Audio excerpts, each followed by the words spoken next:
Pope Francis reiterates his appeal for a global ceasefire to allow conflict-torn populations to receive humanitarian aid, and expresses concern for renewed violence in the Caucasus region. Pope Francis on Sunday appealed for a global ceasefire to combat the coronavirus pandemic that continues to claim lives and wreak havoc on the economy. Speaking during the Angelus in St. Peter's Square, the Pope said, "In this time in which the pandemic continues, I want to assure all those suffering from the illness of my thoughts and prayers." He said his thoughts go especially to those populations that find themselves in situations of conflict, adding that following the recent United Nations resolution, I renew my appeal for a global and immediate ceasefire so the necessary humanitarian assistance can be received.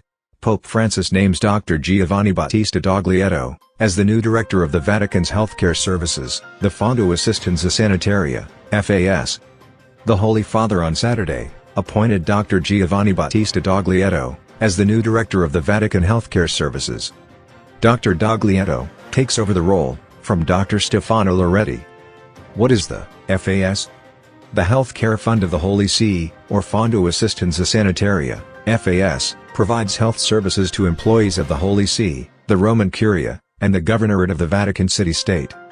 The president of the FAS, Monsignor Luigi Misto, described the organization's mission in an interview with Vatican News' Alessandro De Carolis.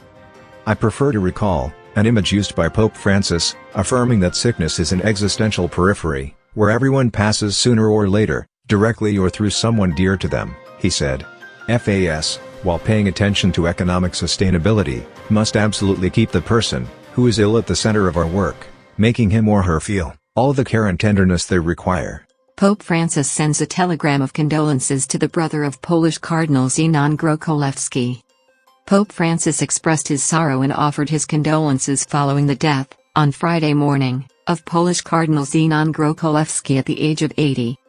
The cardinal had worked closely with Popes St. John Paul II and Benedict XVI as the former prefect of the Congregation for Catholic Education. Pope Francis addressed his telegram of condolences to the cardinal's brother, Władysław Grokolewski, expressing his closeness to the family and to all who esteemed the late cardinal in this time of mourning. "I remember with gratitude the meritorious work he did as a valued professor of canon law at the Pontifical Gregorian and Lateran universities, and also as the author of numerous academic publications," the Pope wrote. After lengthy discussions, the dogmas of the Pope's primacy over the Universal Church and of the infallibility of the Papal Magisterium were approved at Vatican Council I. What is the significance of these dogmas of the Church? 150 years ago, on July 18, 1870, the Constitution Pastor Aeternus, which defined the two dogmas of the primacy of the Pope and papal infallibility, was promulgated. The dogmatic constitution was approved unanimously by the 535 Council Fathers present after long, fierce, and heated discussions, as Paul VI said during a general audience in 1969. He described that day as a dramatic page in the life of the Church, but for all that, no less clear and definitive. 83 Council Fathers did not take part in the vote. The approval of the text came on the last day of the First Vatican Council, which was suspended the following day because of the start of the Franco-Prussian War. Following the capture of Rome by Italian troops on September 20, 1870, which effectively marked the end of the Pontifical States, the council was prorogued sine die. The conflicts that emerged during the council led to the schism of the so-called Old Catholics. Pope Francis appoints Bishop Edward Charles Malesic, currently the Bishop of Greensburg, Pennsylvania, as Bishop of Cleveland, Ohio. Bishop Malesic was born in Harrisburg, Pennsylvania in 1960. He graduated from Central Dauphin East High School in Harrisburg in 1978, and studied biology at Lebanon Valley College in Annville, Pennsylvania, 1978 to 1981. After entering the seminary, he received a BA in philosophy and a Master of Divinity from the Pontifical Josephinum College in Columbus, Ohio, and was ordained a priest in 1987 for the Diocese of Harrisburg. He holds a licentiate in canon law from the Catholic University of America, Washington, D.C. Pope Francis donates a ventilator and a thermometer to a hospital in Brazil for use in treating indigenous peoples who have contracted COVID-19. Pope Francis donated a ventilator to the Companhia de Marabá Hospital in Brazil, as the number of infections and deaths due to the COVID-19 virus continues to increase in the South American country. Expressing his gratitude in a video, Bishop Vital Corbellini of Marabah said that it was a beautiful charitable action of Pope Francis through the Apostolic Nunciature which will be used to save as many lives as possible. Pope Francis has appointed Father Anton Ranjit Pihl as the third auxiliary bishop of Colombo.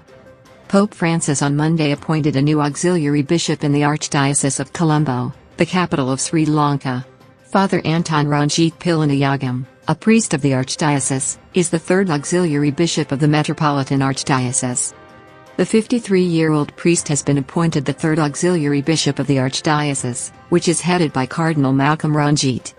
The other two auxiliary bishops of Colombo are Maxwell Silva and J.D. Anthony Jayakoti, appointed in 2011 and 2018. 53-year-old Father Pihl is currently the vice-rector of St. Joseph's College in Colombo and director of the Tamil Theologate. Vatican issues Vademecum, procedures regarding cases of sexual abuse of minors.